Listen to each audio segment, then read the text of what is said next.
Hashim Dagane Mohammed has been in hiding for the last 12 days after he was linked to the horrific murder of 3 women in Nairobi's Eastleigh.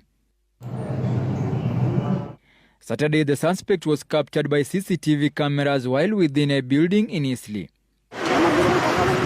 Detectives from the Criminal Research and Investigations Bureau at the DCI headquarters and Nairobi area, who were on his trail, were notified. An intense manhunt for the suspect was launched as detectives zeroed in on him, monitoring his movements through forensic trail. The suspect playing hide and seek for the better part of Saturday as he avoided several traps set by the police.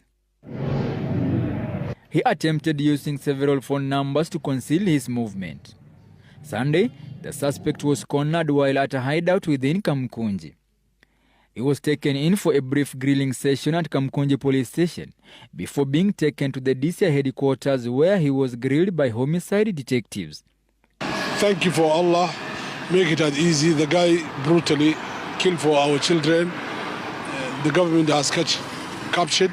Now we are in front of the DCI. He's the guy, the murder is inside. We are really happy. We are saying thank you for all the Kenyan and the Kenya government, and all the people are convicted how to catch this guy. And I say thank you for Allah. Thank you very much, all of you. Detectives say the suspect had several fake documents, among them a Kenyan ID. Has also been established Hashim served as a regional police officer in a neighboring country before deserting the service and escaping to Kenya. Investigators are also probing claims the suspect was once jailed for a murder case of a family member. In Kenya, he worked as a driver in several schools within Eastleigh. Investigations placed him at the center of abduction and subsequent murder of 3 family members in Eastleigh. Those who were killed were Amina Abdirashid, Nusaiba Abdi and Waris Daudi. Their bodies were discovered in different locations within Nairobi and Machar. Hey, welcome back to my YouTube channel. I go by the name Romy Rolls on all social media platforms, as you can see on your screens right now. So let's get interactive. Follow me on these all social media platforms and it will be of great support. Without much further ado, it's a dark moment, I can say, in Kenya, where we are having femicide incidents coming out, left, right and center. But I believe we shall be out of this once and for all after justice is served against these sinisters who have committed these unlawful practices where they target women, and they end up killing them and abusing them in one way or another.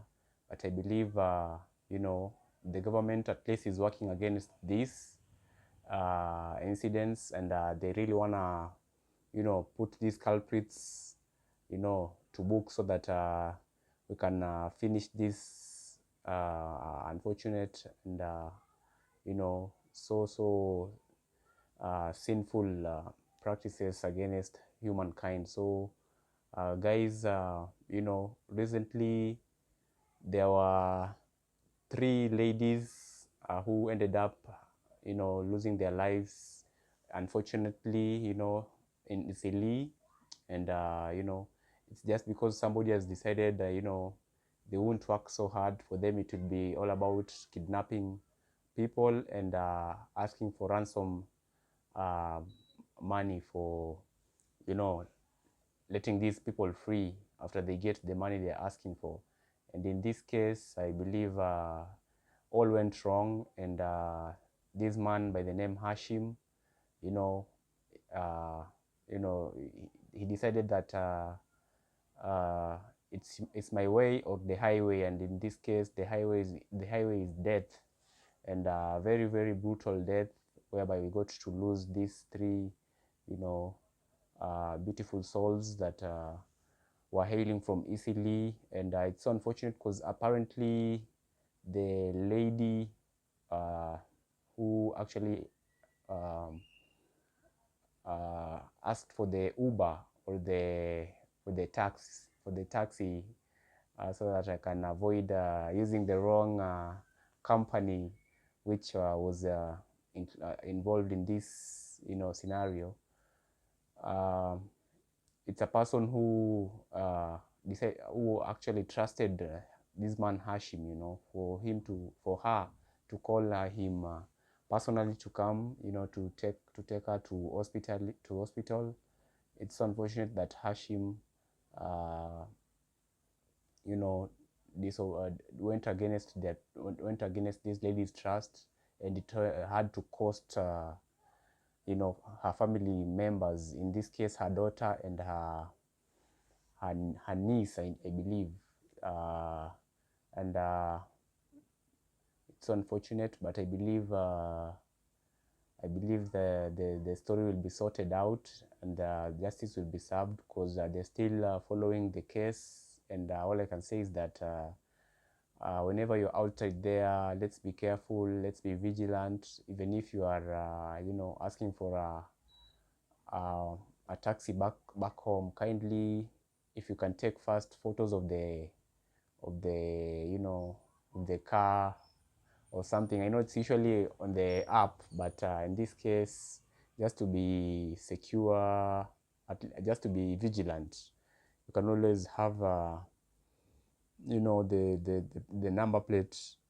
It's so unfortunate, because as much as the Ubers and the Bolts of this world have tried to give us the information of the drivers who end up to be the culprits, it's not enough. I believe it's not enough, because it's so unfortunate, because in this case, this is a person who was trusted by this lady, for her to call him individually to come to take her to the hospital. Then in this case, I believe he decided to kidnap the lady, asking for money from the husband, who is a businessman in the UK, Then when I think they delayed, he went massacre on this lady.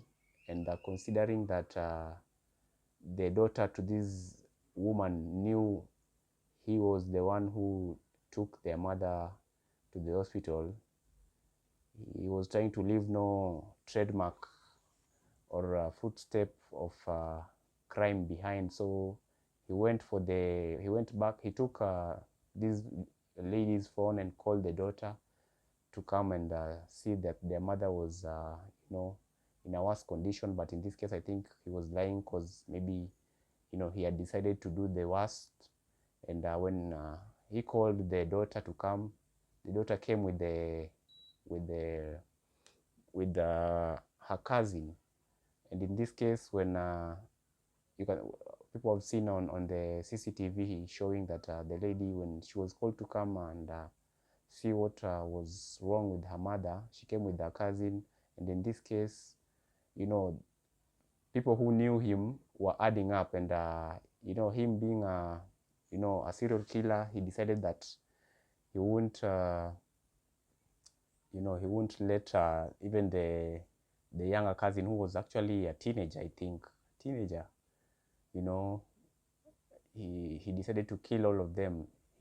He took them, and it ended up being a murder case, and in this case 3 murder cases. And even right now it's erupting that it's coming out that there is another lady who they are involved in killing. And this is a man who actually was a policeman in Ethiopia.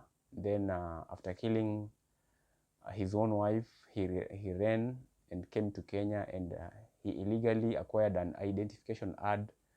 And if you see him, he doesn't look like a 24 years old, but in his Kenya's national ID, it reads that he's 24 years old. But this goes to tell us that the government we have is deeply enrooted into corruption, for them to allow their systems to be corrupted, for people who are serial killers to get national IDs, and they are not even legally Kenyans. And but I believe hopefully we'll be changing this government sooner or later, But in this case, it's so unfortunate that we ended up losing the lives of these actually four ladies, and even previously we've been losing ladies. And it's a call to all men at least to be, to be human, to be humane, so that at least we can protect the ladies around our lives, be it our cousins, our sisters, our friends, our mothers, our aunts. Anybody who's around us should be protected, by us, be it a lady, be it a man, because it's so unfortunate that of recent we've been losing lots of ladies through gender BVG, and it's so unfortunate. It's actually gender GBV, gender-based violence, GBV, gender-based violence. It's unfortunate that we've been losing people through this, and most of them have been ladies. But I believe from this awareness, people are learning, and we get to change our attitude towards this and our behaviors, so that we can always avoid violence towards the people who are around us, or anybody, be it a client, because in this case is a client going rogue against their customer, and it's so unfortunate. But I believe the government has gone in hard on this, and we are getting people even who are linked to this, and I believe we shall be getting justice as soon as possible, because people are trying to say that the businessman, the husband to this lady who unfortunately lost her life, has two wives. The one who has lost her life, and the one who was the other one who resides in the UK, but recently was in Kenya and then left, I think. Then people are saying they had a rift over fighting for this man, and people are trying to say that for this man to ask for $1 million only, and he even went ahead to dispose his car, which cost $1 million, or shy of $1 million. The Nissan Note KDQ, quite new, and it doesn't make sense for somebody to ask for $1 million, and he knows very well that maybe there is a potential of getting even more money. So people are trying to link his UK-based wife to this murder, but I think the justice will be served, because I believe investigations will take place. Then we'll get the answers to all questions that have been asked, because we wouldn't want to see this second wife being linked to something that is not she was not involved in, and in case she was involved in it, then she should actually answer and take the consequences to the latter. So guys, let me know what you think. All I can ask is everybody who's out there, let's be careful, let's be caring, let's be our brothers or sisters, let's be our brothers and sisters keeper, so that we can at least reduce these incidents in here in Kenya, because they have been coming up quite much of recent. So let me know your opinions in the comment section, and I really appreciate. This was just a quick one over this femicide issue, and it's important that we make awareness over these issues, so that we can learn and avoid such incidents in the future. So guys, without much further ado, kindly like this video. Let me know your opinions on the comment section. Follow me on all social media platforms, and I really appreciate. If you haven't subscribed, kindly subscribe, and I really appreciate. Adios, and see you on to the next one. Bye.